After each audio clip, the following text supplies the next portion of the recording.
Hi everyone, welcome to Aadesh Academy. I hope आप लोग अच्छे होंगे। सो यहाँ पे जो मैं कंप्लीट एनसीईआरटी बुक कवर करा रहा हूँ, है ना।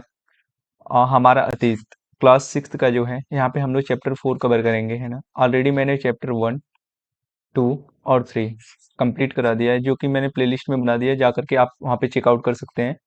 तो प्लीज़ अगर आपने चैप्टर 1, 2, 3 नहीं देखा है तो कोशिश करिए कि आप पहले उसे कवर करके आएँ, देन उसके बाद चैप्टर 4 देखें।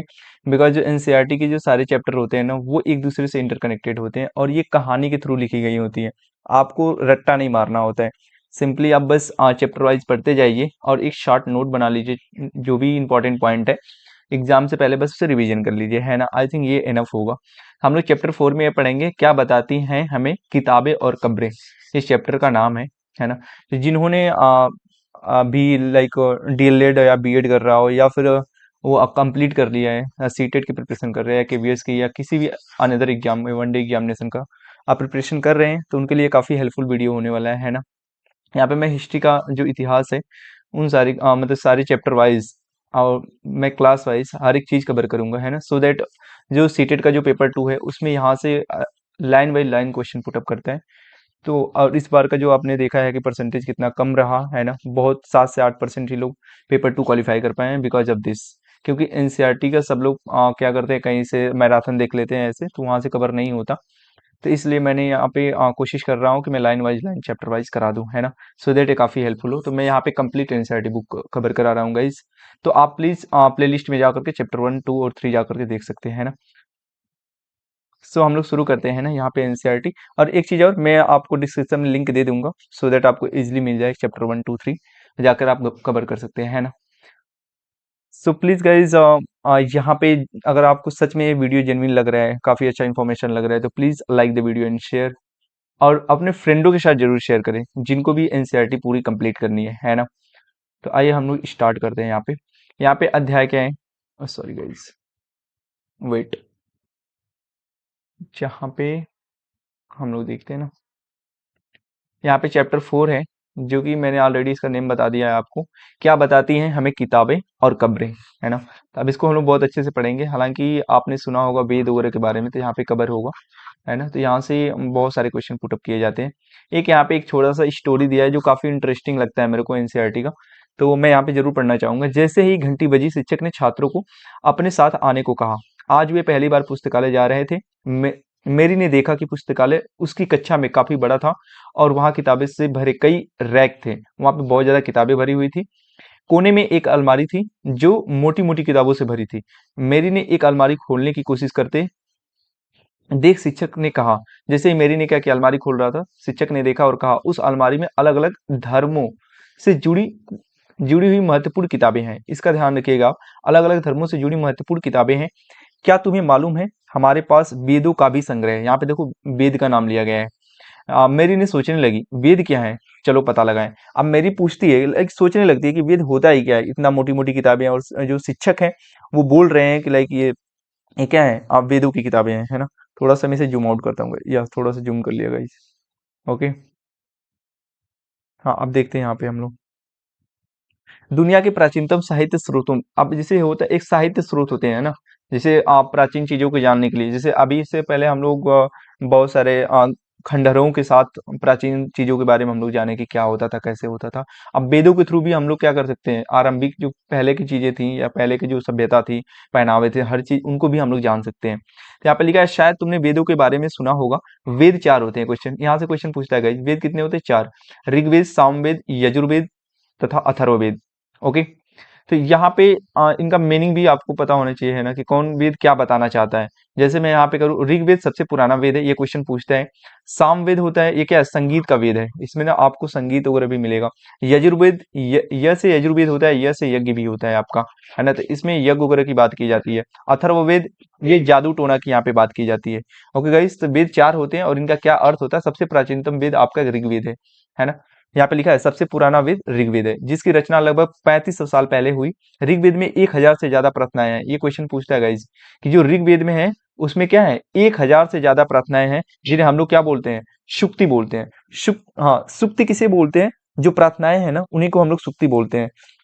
ये आप याद रखिएगा। सुक्ति का मतलब है अच्छी तरह से बोला गया, ये विभिन्न देवी देवताओं की स्तुति में रचे गए हैं। इनमें से 3 देवता बहुत महत्वपूर्ण है। ये क्वेश्चन याद रखिएगा कि जो ऋग्वेद में सबसे इंपॉर्टेंट जो 3 देवता हैं वो कौन है? अग्नि है, इंद्र है और सोम है। अग्नि आग के देवता है, इंद्र युद्ध के देवता है और सोम एक पौधा है जिससे एक खास पेय बनाया जाता है। ये जो सोम है वो क्या है? एक खास पौधा है जिससे क्या बनाया जाता है? एक पेय बनाया जाता है, खास पेय बनाया जाता है। वैदिक प्रार्थनाओं की रचना ऋषियों ने की थी। जो वैदिक प्रार्थनाएं हैं उनकी रचना कौन किए थे? वो ऋषियों ने किया था। आचार्य विद्यार्थियों को इन्हें अक्षरों, शब्दों और वाक्यों में बांटकर सस्वर पाठ द्वारा कंठस्थ करवाते थे। अधिकांश सूक्तियों की रचयिता सीखने और सिखाने वाले पुरुष थे। कुछ प्रार्थनाओं की रचनाएं महिलाओं ने भी की थी। ये आप इसको याद रखिएगा, ये क्वेश्चन पूछता है ना। सबको लगता है कि जितने भी प्रार्थनाएं सभी की रचना जो है पुरुष किए थे, लेकिन ऐसा बिल्कुल भी नहीं है। यहाँ पे महिलाएं ने भी क्या की थी? प्रार्थनाओं की रचना की थी। ऋग्वेद की जो भाषा है वो प्राक संस्कृति या वैदिक संस्कृति कहलाती है। ये क्वेश्चन पूछता है कि ऋग्वेद की भाषा क्या है। गाइज ये छोटे छोटे जो पॉइंट है ना, देखने में लग रहा है कि स्टोरी तरह है, कहानी की तरह है, लेकिन यहीं से क्वेश्चन पुटअप करता है पेपर 2 में सीटेट के, है ना। जो कि आपको अगर आप पूरा एनसीईआरटी कंप्लीट करते तो आपका 55 नंबर कहीं नहीं गया 60 में, है ना। जो कि उसमें से 40 क्वेश्चन आपका एनसीईआरटी बेस होता है और 20 क्वेश्चन आपका पेडागोजी से होता है। तो अगर आपके इसमें भी अंडरस्टैंडिंग आ गई तो पेडागोजी के भी क्वेश्चन कर ले जाएंगे, है ना। तो ऋग्वेद की जो भाषा है वो प्राक संस्कृति या वैदिक संस्कृति कहलाती है। तुम स्कूल में जो संस्कृत पढ़ती हो उससे यह भाषा थोड़ी भिन्न है। जो मेरी थी उससे शिक्षक कह रहे हैं कि जो आप स्कूल में संस्कृत पढ़ते हो ना उससे थोड़ी सी क्या है, भिन्न है। वो संस्कृत इसमें नहीं मिलती है देखने को, है ना। आगे हम लोग देखते हैं यहाँ पे संस्कृत और अन्य भाषाएं, है ना।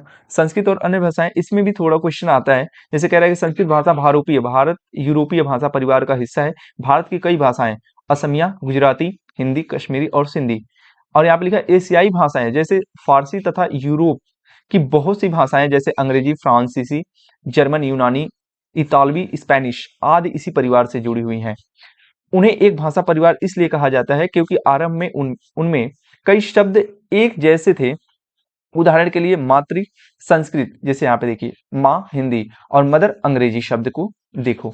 जैसे ये सिंपली आप बस पढ़ सकते हैं। यहाँ पे तो क्वेश्चन ये इसमें पूछ सकता है कि एशियाई भाषाएं और भारत की कई भाषाएं असमिया, गुजराती जो सभी क्या है, ये आदि इसी मतलब इसी परिवार से जुड़ी हुई हैं। नेक्स्ट हम लोग देखते हैं। यहाँ पे लिखा है उपमहाद्वीपों में दूसरी भाषा परिवारों की भी भाषाएं बोली जाती है। उदाहरण के लिए पूर्वी उत्तर, यहाँ पे लिखा है ना पूर्वोत्तर प्रदेशों में तिब्बत वर्मा परिवार की भाषाएं बोली जाती हैं। तमिल, तेलुगु, कन्नड़ और मलयालम द्रविड़ भाषा परिवार की भाषाएं हैं। जबकि झारखंड और मध्य भारत के कई हिस्सों में बोले जाने वाली भाषाएं ऑस्ट्रो एशियाटिक परिवार से जुड़ी हुई हैं। तो इन ये भाषाओं को लेकर के थोड़ा सा इसमें आपको इंक्लूड कर दिया, क्योंकि वहां पे जो संस्कृति की बात यहाँ से क्वेश्चन पूछ सकता है। इसको आप ध्यान रखिएगा, जो मैंने अंडरलाइन किया गाइस। नेक्स्ट फिर यहाँ पे कह रहे हैं कि हम जिन किताबों को पढ़ते हैं वे लिखी और छपी गई गई है ना। ऋग्वेद का उच्चारण किया जाता था और श्रवण किया जाता था, न कि पढ़ा जाता था। ये क्वेश्चन पूछता है, ठीक है, कि जो ऋग्वेद है, जैसे आजकल की किताबें हम लोग क्या करते हैं, पढ़ते हैं ना, लेकिन ऋग्वेद का उच्चारण किया जाता था और श्रवण किया जाता था। बस लोग उच्चारण करते थे और सुनते थे, कभी उसे पढ़ते नहीं थे, ठीक है। रचना की कई सदियों के बाद इसे पहली बार लिखा गया। इसे छापने का काम तो मुश्किल से 200 साल पहले हुआ था। और गाइस आप थोड़ा सा एक कॉपी पेन लेके बैठिएगा। जो मैं यहाँ पे हाईलाइट कर रहा हूँ, जो टू द पॉइंट बता रहा हूँ, उसको आप राइट डाउन कर सकते हैं, सो दैट एग्जाम से पहले इतना मतलब पॉसिबल है नहीं कि सारी वीडियो आप देख पाओ जितने भी प्लेलिस्ट में पड़ी हैं। तो आप उसे क्या कर सकते हो, रिवीजन कर सकते हो। इतिहासकार ऋग्वेद का अध्ययन कैसे करते हैं? जो इतिहासकार हैं कैसे इन्होंने ऋग्वेद का अध्ययन किया? इतिहासकार पुरातत्ववेत्ताओं की तरह ही अतीत के बारे में जानकारी इकट्ठा करते हैं, लेकिन भौतिक अवशेष जो पुरातात्विकविद होते हैं ना, जैसे वे घटनाओं का या फिर अतीत की चीजों की खोज करते हैं, उसी तरह इतिहासकार भी क्या करते हैं, खोज करते हैं। लेकिन भौतिक अवशेषों के अलावा वे लिखित स्रोतों का भी उपयोग करते थे। चलो देखते हैं कि ऋग्वेद का अध्ययन कैसे करते हैं। ऋग्वेद की कुछ सुक्ति वार्तालाप, सुक्ति मैंने ऑलरेडी बताया ऊपर, अगर आपने ध्यान से सुना हो तो। ऋग्वेद के कुछ सुक्ति वार्तालाप के रूप में है। विश्वामित्र नामक ऋषि और देवियों के रूप में पूजित 2 नदियों ब्यास और सतलुज, ये क्वेश्चन याद रखिएगा गाइज। एक क्वेश्चन पूछता है ब्यास और सतलुज के बीच यह संवाद एक ऐसे ही सुक्त का अंश है ना। तो ब्यास और सतलुज का जो है आपको यहाँ पे वर्णन देखने को मिला है। ऋग्वेद की पांडुलिपि का एक पन्ना आप देख रहे हैं, ये जो ऋग्वेद का है, मैं थोड़ा सा इसको आपको साइड में शो करता हूँ, है ना। ये जो आपका पांडुलिपि, अब मैं आपको पढ़ाया था लाइक प्रीवियस वीडियो में, है ना, आप वहां पे अगर देखा होगा तो पांडुलिपि जो भोजपत्रों पे क्या किए जाते हैं, जो लिखावट होती है उसे पांडुलिपि कहते हैं ना। जो अभिलेख किए जाते हैं वो पत्थरों पे किए जाते हैं, जो लिखावट पत्थरों पे होती है उसे अभिलेख बोलते हैं। और जो भोजपत्रों पे, है ना, मतलब भुर्ज वृक्ष जो होता है ना, उसके जो पत्र होते हैं उस पे लिखावट होती है तो उसे हम लोग पांडुलिपि कहते हैं। यहाँ पे लिखा है भुज वृक्ष की छाल पर लिखी यह पांडुलिपि कश्मीरी में हाँ, कश्मीर में पाई जाती है। ये जो है ना पांडुलिपि कहाँ पाई गई थी, कश्मीर में पाई गई थी। एक क्वेश्चन याद रखिएगा गाइस। ऋग्वेद को सबसे पहले बार छापने के लिए इसका उपयोग किया गया था। जो ऋग्वेद है इसको छापने के लिए सबसे पहले क्या किसका उपयोग किया था, पांडुलिपि का उपयोग किया गया था। ये भी ध्यान रखिएगा आप, है ना। यहाँ पे लिखा है इसी पांडुलिपि को देख कर अंग्रेजी अनुवाद तैयार हुआ। यह पांडुलिपि पुणे महाराष्ट्र के एक पुस्तकालय में सुरक्षित है। आज भी यह पांडुलिपि आपकी ये सुरक्षित है। कहाँ पे, पुणे महाराष्ट्र के एक पुस्तकालय में सुरक्षित है। आगे हम लोग देखते हैं, यहाँ पे लिखा है कि विश्वामित्र और नदियां। अब इसमें क्या है, विश्वामित्र और नदियां, इसमें बहुत कुछ खास नहीं है, अगर आप पढ़ना चाहें तो पढ़ सकते हैं गाइस। मैं आपको ये जो पीडीएफ है अपने टेलीग्राम चैनल पे मैं सेंड कर दूंगा, जो डिस्क्रिप्शन में मैं अपने लिंक टेलीग्राम का दिया हूँ, तो आप उसे जाकर ज्वाइन कर सकते हैं, सो दैट आपको पीडीएफ मिल जाए। जो भी मैंने हाईलाइट किया बस आप उसे जाकर के रीड कर सकते हैं। ओके गाइस, आगे हम लोग बढ़ते हैं। यहाँ पे क्या है कि ऋग्वेद की प्रार्थनाओं में अन्य दूसरी नदियों का, खासकर सरस्वती, सिंधु और उसकी सहायक नदियों का भी जिक्र है ना। ये क्वेश्चन पूछता है कि ऋग्वेद की जो प्रार्थनाओं प्रार्थनाओं में अन्य दूसरी नदियों, खासकर जो सरस्वती है, सिंधु है और उसकी सहायक नदियों का भी जिक्र है। गंगा और यमुना का उल्लेख सिर्फ एक बार। ये क्वेश्चन पूछता है कि जो गंगा और यमुना का उल्लेख कितनी बार किया गया है, तो ये सिर्फ ऋग्वेद में एक बार किया गया है। गंगा और यमुना का जो उल्लेख है, ये नहीं था कि जब ऋग्वेद था उस समय गंगा यमुना नदी नहीं थी, हाँ, लेकिन उसमें जो उल्लेख है वो गंगा और यमुना नदी का सिर्फ एक बार मिला है आपको, है ना। नेक्स्ट आगे हम लोग देखते हैं, मवेशी, घोड़े और रथ। अब इसमें मवेशियों की भी बात की गई है। मवेशी वही होते हैं जो पालतू जानवर होते हैं। ऋग्वेद में मवेशियों, बच्चों, खासकर पुत्रों, यहाँ पे ध्यान रखिएगा, मवेशियों की बात की गई है और बच्चों की, वो भी बच्चों में बस पुत्रों की, खासकर पुत्रों और घोड़ों की प्राप्ति के लिए अनेक प्रार्थनाएं हैं।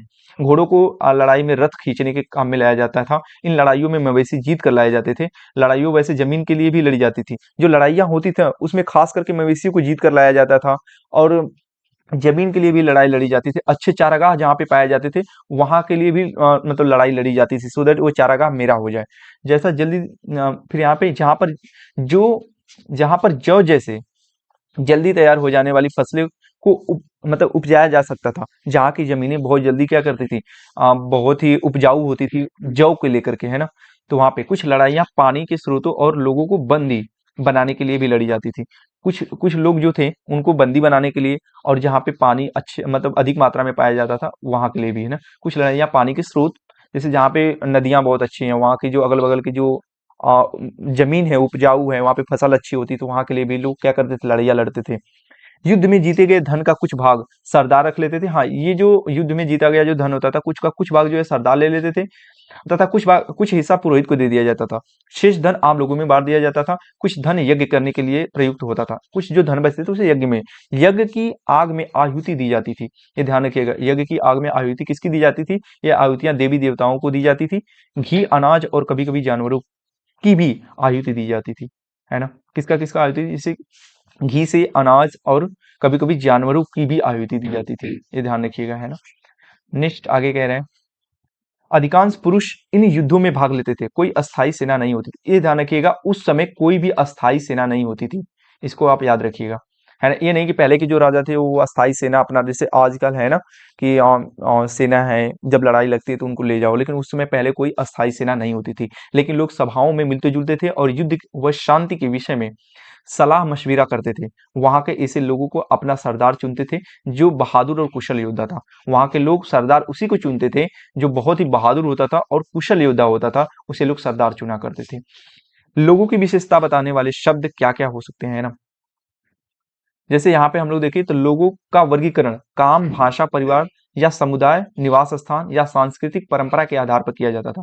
ये क्वेश्चन पूछता है कि उस समय लोगों का जो वर्गीकरण है किसके अनुसार किया जाता था। आपको ऑप्शन में दे देगा, इसमें से 3 दे देगा, एक को हटा देगा, तो आप उसमें आपको चूज करना होगा, ठीक है। तो काम, भाषा, परिवार या समुदाय, निवास स्थान या सांस्कृतिक परंपरा के आधार पर किया जाता जाता रहा है। ऋग्वेद में लोगों की विशेषता बताने वाले कुछ शब्दों को देखो। ऐसे दो समूह हैं जिनका वर्गीकरण काम के आधार पर किया गया है।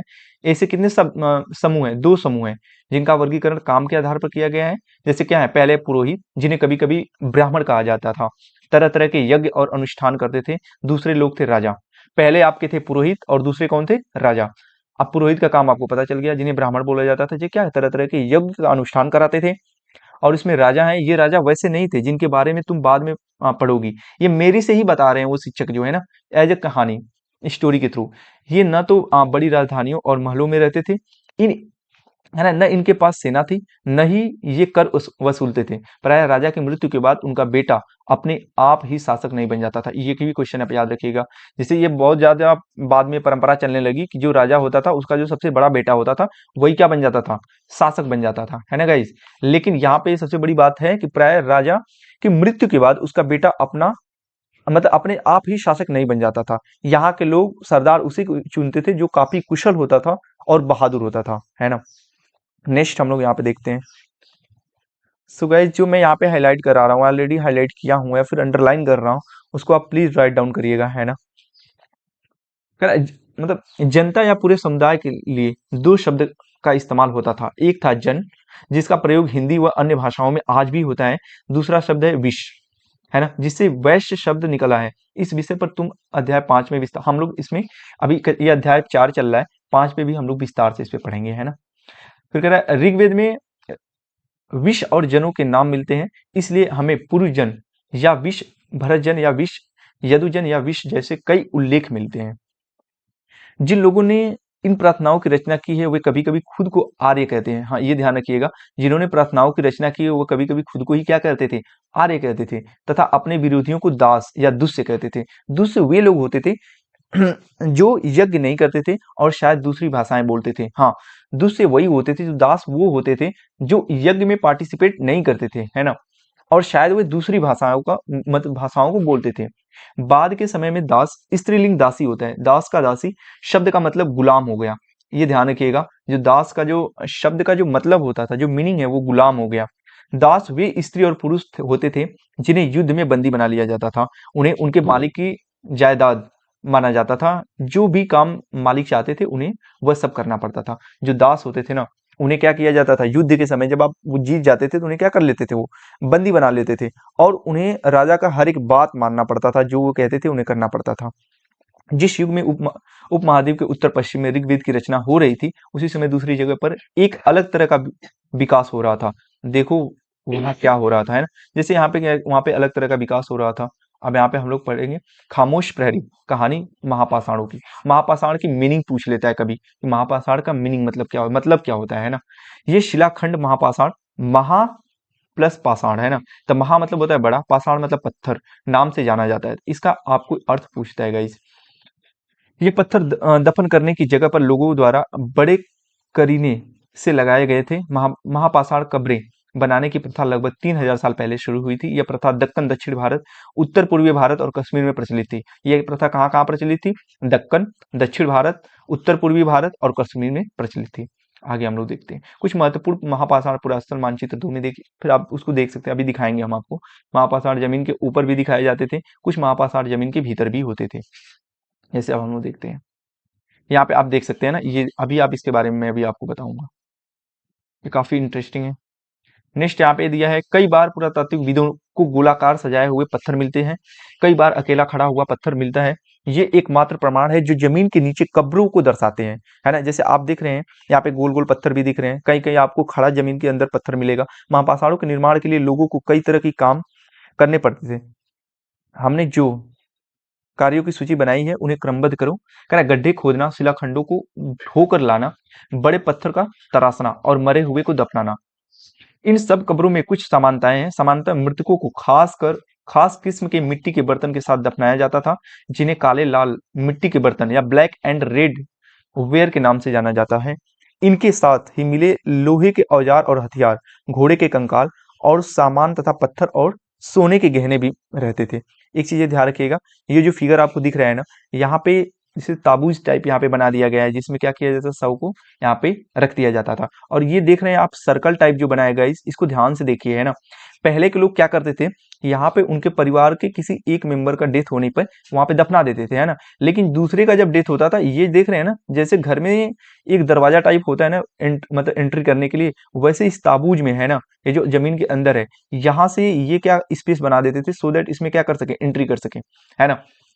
तो एंटर कर सके, और दूसरा जो शव है, जो दूसरा शव है, उसे भी इसमें ला करके दफना देते थे कुछ समय बाद। जैसे किसी की डेथ हुई, 10-15 साल बाद दूसरे की डेथ हो गई, तो फिर लाकर इस ताबूत को खोलकर इसमें दफना देते थे, है ना। तो ये काफी इंटरेस्टिंग रहा, जो कि ये सर्कल देख रहे हैं कि क्यों है, तो इसीलिए, है ना, सो दैट वो इजिली आ जा सके। आगे हम लोग देखेंगे यहाँ पे, जैसे यहाँ पे लिखा भी है ना, कि ऊपर इस तरह के महापाषाण को ताबूत, सावधान, है ना, शिष्ट कहा जाता था। यहाँ देखिए गए शिष्ट में एक पोर्ट होल, बड़ा सुराख है, जो शायद पत्थरों से बने हुए कमरे में जाने का रास्ता था। ये ध्यान देखिएगा, है ना, यही क्या था, जाने का रास्ता था, जो एक सुराख इसे बोल रहे हैं। आगे हम लोग देखते हैं, नेक्स्ट आप ये फिगर देख सकते हैं पहले के, है ना, और ये जो है आपका जो है नाइफ है, चाकू है, ये है। नेक्स्ट हम लोग देखते हैं, है ना, आगे यहाँ पे क्या कह रहा है, यहाँ लोगों की सामाजिक असमानताओं के बारे में पता करना। पुरातात्विकविद यह मानते हैं कि कंकाल के साथ पाई गई चीजों में मरे हुए व्यक्ति की मतलब जो भी सामान थी, जैसे कुछ लोग वहां पे जैसे जो शव ताबूत में डाल दिए जाते थे, है ना, उनके साथ कुछ उनके सामान भी रखे जाते थे, जो उनकी बहुत ज्यादा मतलब अप्रिय वस्तु होती थी। कभी कभी एक कब्र की तुलना में दूसरे कब्र में ज्यादा चीजें मिलती थी। मानचित्र 2 मैं आपको शो किया था, ब्रह्मगिरी को खोजो, जैसे वहां पे मैं आपको शो कर रहा हूँ ना जो भी फिगर, तो उसमें आप देखेंगे, हालांकि वो विजुअल नहीं है जो सामान रखी गई थी। तो यहाँ पे कह रहा है, यहाँ एक व्यक्ति की कब्र में 33 सोने के मन के शंख पाए गए। दूसरे कंकाल के पास सिर्फ कुछ मिट्टी के बर्तन पाए गए। यह दफनाए गए लोगों की सामाजिक स्थिति में भिन्नता को दर्शाता है। कुछ लोग अमीर थे तो कुछ लोग गरीब, कुछ लोग सरदार थे तो कुछ अनुयायी।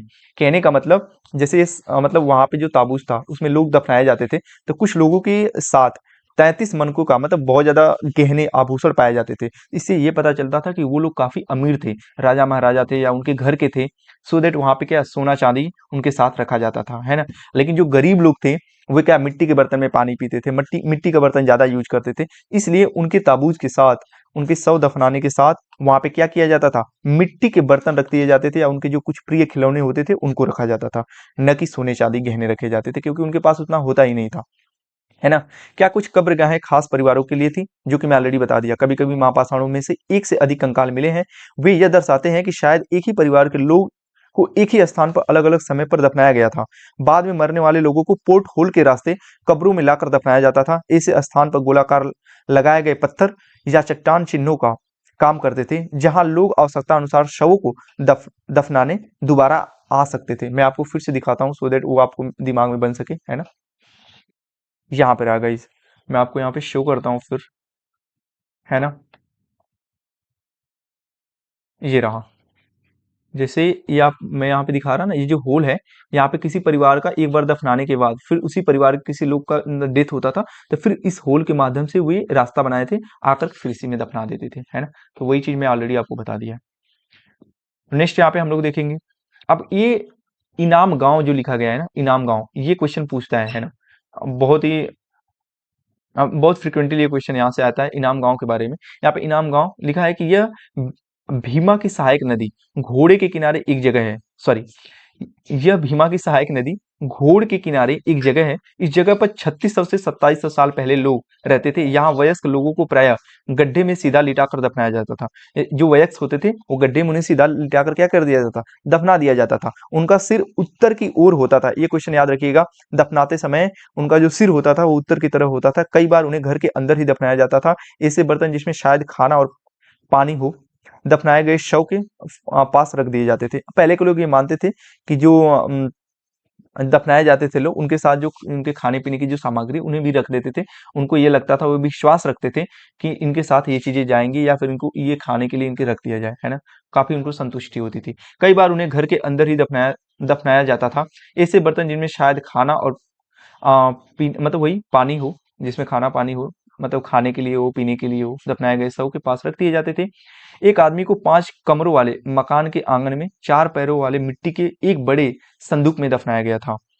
इस ये भी ध्यान रखिएगा यहाँ पे, कि एक आदमी को 5 कमरों वाले मकान के आंगन में 4 पैरों वाले मिट्टी के एक बड़े संदूक में दफनाया जाता, मतलब दफनाया गया था। बस्ती के बीच में बसा यह बस्ती के बीच में बसा ये क्या है, घर गांव के सबसे बड़े घरों में एक था। इस घर में एक अनाज का, है ना, इस घर में एक अनाज का गोदाम भी था। शव के पैर मुड़े हुए थे, ये भी ध्यान रखिएगा। जो घर के गांव के सबसे बड़े घरों में एक था, इस गांव में एक अनाज का गोदाम भी था, है ना। और जो शव के जो पैर है वो मुड़े हुए थे। आप ही देखिए, किसी को अगर लाइक ताबूत में ऐसे लेटाते हो तो अगर मान लीजिए छोटा पड़ता है तो, लेकिन इसमें एक खासियत है कि जो शव के पैर है वो मुड़े हुए थे, है ना, इसको आप इग्नोर नहीं करेंगे। नेक्स्ट हम लोग देखते हैं, क्या बताते हैं हमें कंकालों के अध्ययन। हाँ, इस चीज को आप ध्यान से थोड़ा सा पढ़िएगा, काफी थोड़ा सा इसमें इंटरेस्टिंग है। जैसे कि मैं बता देता हूँ एज अ स्टोरी टाइप। जैसे मान लीजिए जो पहले के लोग दफना देते थे, है ना, जमीन के अंदर लोगों के शव को, तो कैसे जो पुरातात्विकविद हैं या फिर, है ना, वो कैसे पता लगाते थे कि ये बच्चे का मतलब शव है, या किसी महिला का या किसी पुरुष का। या अगर किसी बच्चे का होता था शव, है ना, तो फिर उसके आकार से पता चल जाता था, उसके कंकाल के, ये छोटा कंकाल है तो ये बच्चे का शव है ना। लेकिन अगर कैसे पता चलेगा किसी पुरुष का शव है या किसी महिला का शव है? क्योंकि हाँ, कुछ लोग इसमें भी अनुमान लगा लेते थे कि जो जहाँ जिस शव के पास आभूषण पाए जाते थे, क्योंकि गहने औरतें पहनती हैं, तो वो कह देते थे कि ये औरतें का शव है। बट कुछ पहले के लोग पुरुष भी क्या करते थे, गहने पहनते थे, आभूषण पहनते थे। तो यहाँ पे बहुत कंफ्यूजिंग हो जाता था कि ये पुरुष का शव है या फिर महिला का शव है। तो इसमें लिखा है कि कंकाल का लिंग पहचानने का बेहतर तरीका उसकी हड्डियों की जांच है।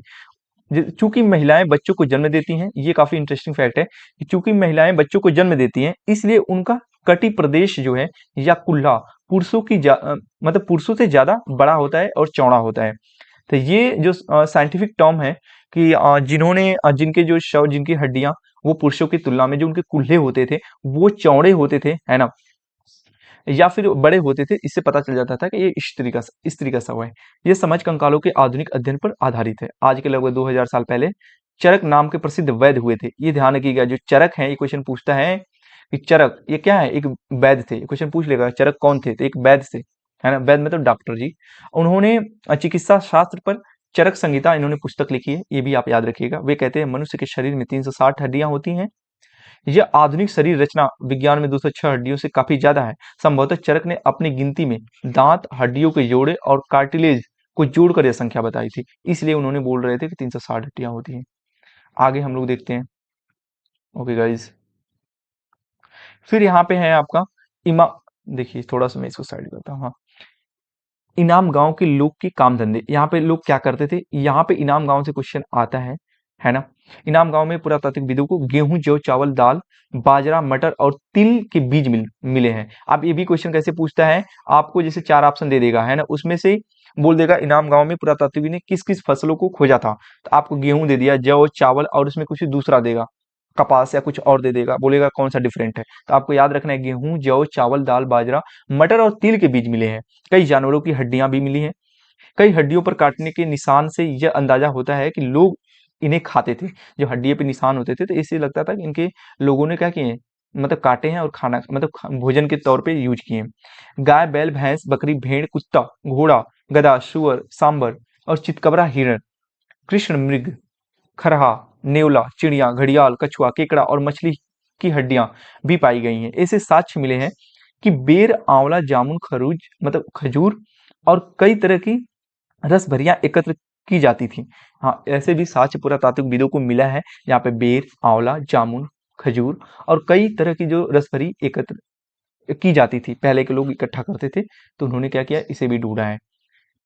सो गाइज, ऐसे ही मैंने यहाँ पे आपका अध्याय 4 भी आपका खत्म हो गया, जो कि बहुत ये अच्छा इंपॉर्टेंट क्वेश्चन मतलब इंपॉर्टेंट चैप्टर था। तो आप यहाँ पे देख सकते हैं गाइज। मेरे को नहीं लगता कि आपको यहाँ पे कहीं दिक्कत हुई होगी, जो कि मैंने सारी चीजें यहाँ पे आपको कंप्लीट कर दिया, है ना, थ्रू द स्टोरी। मैंने यहाँ पे थोड़ा सा वीडियो बड़ा होगा गाइज, नो डाउट, बट सारी चीजें यहाँ पे कवर होगी। अगर आप इसे पूरा क्लियर देखते हैं, नो डाउट मेरे को नहीं लगता कि आपको कहीं पे इसमें कंफ्यूजन रहेगा। तो यहाँ पे हम लोग अध्याय 4 खत्म कर दिए, है ना। क्या बताती हैं हमें किताबें और कब्रें, जो कि काफी मेरे को इंटरेस्टिंग लगता है, एनसीईआरटी की बुक। तो अब मैं तो अब इसे इंजॉय भी कर रहा हूँ। तो प्लीज गाइज, ऐसे ही आप मेरे वीडियो को जैसे देख रहे हैं, तो ऐसे ही ना सुना करिए, एक आप कॉपी और पेन लेकर जरूर बैठा करें, सो दैट जैसे ही आपको कोई इंपॉर्टेंट पॉइंट जो मैं अंडरलाइन कर रहा हूँ या ऑलरेडी हाईलाइट किया हूँ, तो आप उसे राइट डाउन कर सकते हैं ना, या फिर वीडियो को पॉज करके आप देख भी सकते हैं। थोड़ा सा मैं इसे छोटा कर देता हूँ गाइस, है ना। तो ये आपको यहाँ पे याद रट्टा नहीं मारना होगा, सबसे बड़ी बात ये है। तो यहाँ पे मैं ये कवर करा रहा हूँ सो दैट आपका जो सीटेट पेपर 2 है या किसी भी वनडे एग्जामिनेशन हो, है ना, यहीं से क्वेश्चन पूछे पूछे जाते हैं। जो आपका लुसेंट है या कोई भी किसी ने बुक लिखा है, तो सबका जो सबसे इंपॉर्टेंट सोर्स होता है वो होता है आपका एनसीईआरटी, है ना। और कहीं से कोई नहीं उठाता है, तो जब सब लोग यहीं से सोर्स ले रहे हैं, तो क्यों ना हम इसी को फिनिश कर दें, एनसीईआरटी को ही, सो दैट हमारा सब कुछ कवर हो जाएगा। इस आई होप आप लोगों को क्लियर हुआ होगा। जो कि मैंने यहाँ पे लिखा है कंप्लीट एनसीईआरटी बुक, तो मैं चैप्टर वाइज, मैं क्लास वाइज चैप्टर वाइज हर एक चीज कवर कर रहा हूँ। तो यहाँ पे हम लोग क्लास 6 का चैप्टर 4 कंप्लीट कर दिए। तो प्लीज गाइज, अगर सच में मेरी वीडियो आपको अच्छा लग रही हो, और एक चीज और, अगर आपने फर्स्ट सेकंड थर्ड चैप्टर नहीं देखा है, तो प्लीज जाकर उसे पहले कंप्लीट करिए, देन चैप्टर 4 पे आइए, है ना। और उसके बाद हम लोग चैप्टर 5 कवर करेंगे। तो प्लीज़ गाइज, लिटरली अगर आपको सच में मेरा जो वीडियो है आपको हेल्पफुल लग रहा है, अगर थोड़ा सा भी इम्पैक्ट डाल रहा है, तो please guys subscribe the channel and like the video. And अपने फ्रेंडों के साथ जरूर, अपने जो फ्रेंड है उनके साथ जरूर शेयर करें, जिनको नहीं पता है कि लाइक कंप्लीट एनसीईआरटी की बुक मैं कवर करा रहा हूँ, है ना। बिकॉज यूट्यूब पे सबने सबरी बना रखा है, छोटे छोटे शार्ट नोट और पीपीटी के थ्रू बनाए हैं, जो कि मैं सोचा हूँ पूरा कंप्लीट कराऊंगा। एंड आफ्टर दैट जिन्होंने पढ़ा है उसके लिए काफ़ी हेल्पफुल एक वीडियो बनाऊंगा, like as a summary, so that सभी को क्लियर हो। तो thank you guys, I hope आप लोग सब लोग मस्त होंगे। तो please keep watching and please subscribe the channel guys, thank you so much.